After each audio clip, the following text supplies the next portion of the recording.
అందరికీ వందనం. ఫిబ్రవరి 1, 2026 సాక్షి తెలుగు దినపత్రిక ఆదివారం సంచికలో వచ్చినటువంటి పద వినోదం నంబర్ 867 సమాధానాలు చూద్దాం.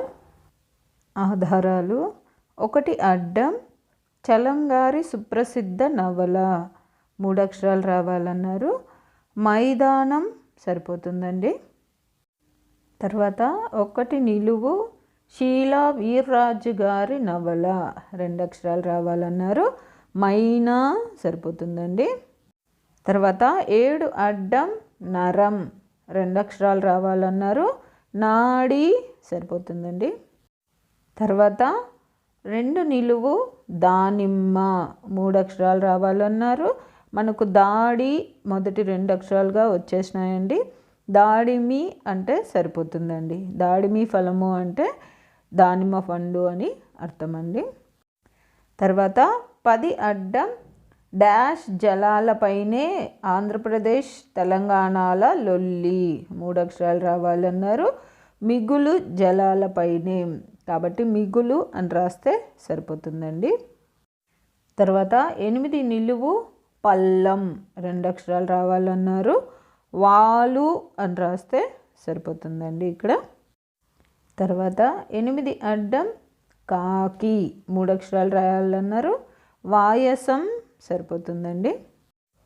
తర్వాత 3 నిలువు, తెలుగు లీడర్. తొలి సగం. 3 అక్షరాలు రావాలన్నారు.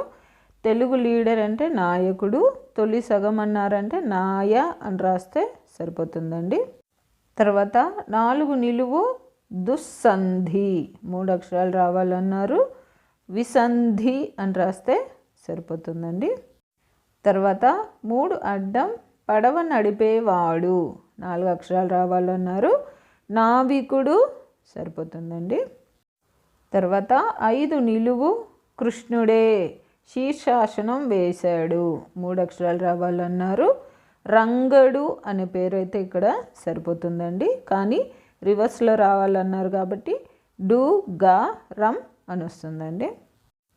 తర్వాత 9 అడ్డం, కృష్ణార్జున యుద్ధానికి కారకుడు. 3 అక్షరాలు రావాలన్నారు. మనకు గా మొదటి అక్షరంగా కూడా వచ్చేసింది కాబట్టి గయుడు సరిపోతుందండి. తర్వాత 6 నిలువు, వాడుకునే. 3 అక్షరాలు రావాలన్నారు. నాకు ఇక్కడ క్వశ్చన్ అర్థం కాలేదండి. నేను డు 2వ అక్షరంగా వచ్చింది కాబట్టి వాడుక అని రాశాను. ఇక్కడ మీకు వేరే పదం ఏదైనా వచ్చినట్లయితే దయచేసి నా కామెంట్లో తెలియజేయండి. తర్వాత 12 అడ్డం, ఎదిరించు. 3 అక్షరాలు రావాలన్నారు. మనకు ధి మొదటి అక్షరంగా వచ్చింది కాబట్టి ధిక్కారం సరిపోతుందండి. తర్వాత 13 నిలువు, తలకిందులైన తెలంగాణ నాణ్యం. 2 అక్షరాలు రావాలన్నారు. తెలంగాణలో ఎక్కువగా నాణ్యాన్ని సిక్కా అంటారండి. తర్వాత 14 నిలువు, రామాయణం రాసినవాడు. 3 అక్షరాలు రావాలి. వాల్మీకి సరిపోతుందండి. తర్వాత 21 అడ్డం, వరాహం. 2 అక్షరాలు రావాలన్నారు. మనకు కి మొదటి అక్షరంగా వచ్చింది కాబట్టి కిటి సరిపోతుందండి. మనం ప్రతివారం 1-2 కొత్త పదాలు తెలుసుకుంటూ ఉంటాం కదండి. అలాగే నేను ఈ వారం తెలుసుకున్న కొత్త పదం కిటి అంటే వరాహం అంట. వరాహంకి కిరి అనే మరొక పర్యాయ పదం కూడా ఉంది, కానీ మనకి ఇక్కడ కిటి అంటే సరిపోతుందండి. అలాగే మీరు తెలుసుకున్న కొత్త పదాలు ఏవైనా ఉంటే ఈ పద వినోదం పూర్తయిన తర్వాత నా కామెంట్లో తెలియచేయండి.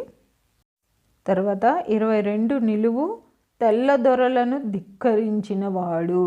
డాష్ సుల్తాను. 2 అక్షరాలు రావాలి.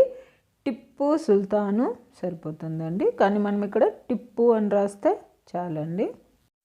తర్వాత 11 నిలువు, అనేక గుండెపోటు పాత్రలు వీరి సొంతం. 3 అక్షరాలు రావాలి.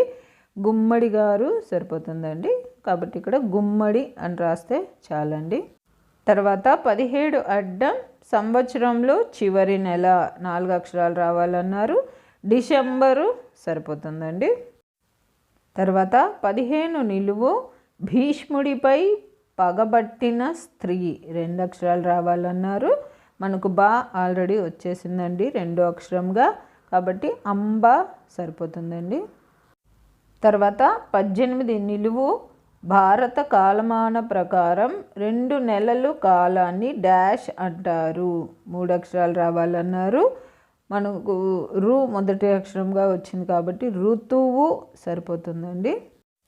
తర్వాత 23 అడ్డం గుండుతో పేల్చే ఆయుధం 3 అక్షరాలు రావాలి. తుపాకీ సరిపోతుందండి ఇక్కడ. తర్వాత 24 నిలువు క్షీరం 2 అక్షరాలు రావాలన్నారు. మనకు పా మొదటి అక్షరంగా కూడా వచ్చింది, పాలు సరిపోతుందండి. తర్వాత 25 అడ్డం ధృతరాష్ట్ర సంతానం 4 అక్షరాలు రావాలన్నారు. కౌరవులు సరిపోతుందండి. తర్వాత 25 నిలువు భూ యజమాని అనుమతితో వ్యవసాయం చేసుకునేవాడు 4 అక్షరాలు రావాలన్నారు. కౌలుదారు అనే పదం ఇక్కడ సరిపోతుందండి. తర్వాత 29 అడ్డం పూలు తడబడ్డాయి 3 అక్షరాలు రావాలన్నారు. పూలులో ఉన్న పర్యాయపదాల్లో విరులు అనే పదం ఇక్కడ సరిపోతుందండి. కానీ తడబడ్డాయి అన్నారు కాబట్టి ఇక్కడ ఎలా వస్తుందంటే రు లు వి అని వస్తుందండి. తర్వాత 26 నిలువు బ్లౌజులకు తెలుగు 4 అక్షరాలు రావాలన్నారు. బ్లౌజులు అంటే రవికలు అండి, కాబట్టి ఇక్కడ 26 నిలువు రవికలు సరిపోతుందండి. తర్వాత 32 అడ్డం కూరలు చేసుకునే పాత్రలు 3 అక్షరాలు రావాలన్నారు. మనకు దా క మొదటి 2 అక్షరాలుగా కూడా వచ్చేసినాయి కాబట్టి దాకలు సరిపోతుందండి. ఇది కూడా ఈ వారం నేను తెలుసుకున్న కొత్త పదం అండి. దాకలు అంటే మూతి వెడల్పుగా ఉన్న పాత్రలను దాకలు అంటారంట. తర్వాత 34 నిలువు కేశాలు 3 అక్షరాలు రావాలన్నారు. కురులు సరిపోతుందండి ఇక్కడ. తర్వాత 19 నిలువు అడ్డం 8 2 అక్షరాలే, అంటే అడ్డం 8లో ఉన్న పదమే అలాగే రాయమన్నారండి. అడ్డం 8లో ఉన్న పదం కాకి కాబట్టి మనకి ఇక్కడ కాకి అని రాస్తే సరిపోతుందండి. తర్వాత 19 అడ్డం తెలుగు టైం 3 అక్షరాలు రావాలన్నారు. కాలము సరిపోతుందండి. తర్వాత 16 నిలువు రాయి 2 అక్షరాలు రావాలన్నారు. మనకు లా 2వ అక్షరంగా వచ్చింది కాబట్టి శిల సరిపోతుందండి. తర్వాత 20 నిలువు సముద్రము 3 అక్షరాలు రావాలన్నారు. మనకు ము మొదటి అక్షరంగా వచ్చింది కాబట్టి మున్నీరు అనే పర్యాయపదం అయితే సరిపోతుందండి. ఇది కూడా నేను ఈ వారమే తెలుసుకున్న కొత్త పదం అండి.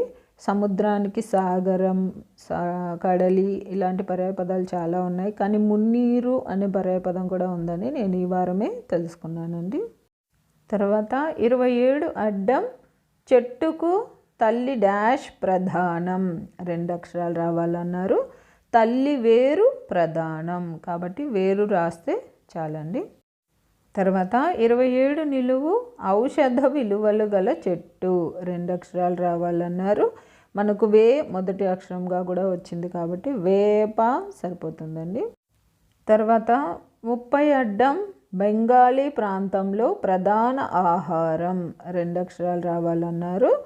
చేప సరిపోతుందండి. తర్వాత 30 నిలువు చేరాతలతో ప్రసిద్ధుడైన వాడు డాష్ రామారావు 3 అక్షరాలు రావాలన్నారు. చేకూరి రామారావు గారు, చేకూరి అని రాస్తే సరిపోతుందండి. తర్వాత 35 అడ్డం ఫలం పర్యవసానం 4 అక్షరాలు రావాలన్నారు. పరిణామం సరిపోతుందండి ఇక్కడ. తర్వాత 33 నిలువు మూడో పురుషార్థం 2 అక్షరాలు రావాలన్నారు. కామం సరిపోతుందండి. తర్వాత 31 అడ్డం విజయదశమికి పూజించే చెట్టు 2 అక్షరాలు రావాలన్నారు. జమ్మి చెట్టు, కానీ జమ్మి చెట్టుకున్న పర్యాయపదం శమి వృక్షం. ఇక్కడ మనం శమి అని రాస్తేనే మనకు 28 నిలువు పూర్తవుతుందండి. తర్వాత 28 నిలువు యుద్ధం 3 అక్షరాలు రావాలన్నారు. మనకు ష 2వ అక్షరంగా వచ్చింది కాబట్టి స్పశము అని రాస్తే సరిపోతుందండి. స్పశము అంటే యుద్ధం అని నేను ఈ వారమే తెలుసుకున్నానండి. నేను ఈ వారం తెలుసుకున్న కొత్త పదాలలో కిటి అంటే వరాహమని, అలాగే మున్నీరు అంటే సముద్రమని, దాకలు అంటే మనం వాడుకునే వంట పాత్రలని, స్పశము అంటే యుద్ధము అని తెలుసుకున్నానండి. అలాగే మీరు తెలుసుకున్న కొత్త పదాలు ఏమైనా ఉంటే నాకు కామెంట్లో తెలియజేయండి. అలాగే నా ఈ సమాధానాలు గాన మీకు నచ్చినట్లయితే ఈ వీడియోని తప్పకుండా లైక్ చేయండి. మీరు లైక్ చేయడం వల్ల మాత్రమే ఈ వీడియో అందరికీ స్ప్రెడ్ అవుతుందండి. అలాగే ఇందులో అక్షర దోషాలు కానీ పదదోషాలు కానీ ఏవైనా వచ్చినట్లయితే దయచేసి నాకు కామెంట్ రూపంలో తెలియచేయండి. మరియు పద వినోదం పూర్తి చేసే మీ స్నేహితులకు, మీ బంధువులకు ఈ వీడియోని షేర్ చేయండి. అలాగే జయ సాయిస్ అనే నా ఛానల్ను మీరు ఇప్పటిదాకా సబ్స్క్రైబ్ చేసుకోకపోతే దయచేసి సబ్స్క్రైబ్ చేసుకోండి. మీరు సబ్స్క్రైబ్ చేసుకోవడం వల్ల నేను ప్రతి ఆదివారం అన్ని తెలుగు దినపత్రికలలో వచ్చేటటువంటి పద వినోదాలు మరియు సుడోకులను పూర్తి చేసి అప్లోడ్ చేస్తూ ఉంటాను. నేను అప్లోడ్ చేసిన వెంటనే మీకు నోటిఫికేషన్ వస్తుంది. కాబట్టి జయ సాయిస్ అనే నా ఛానల్ను తప్పకుండా సబ్స్క్రైబ్ చేసుకోండి. ధన్యవాదములు.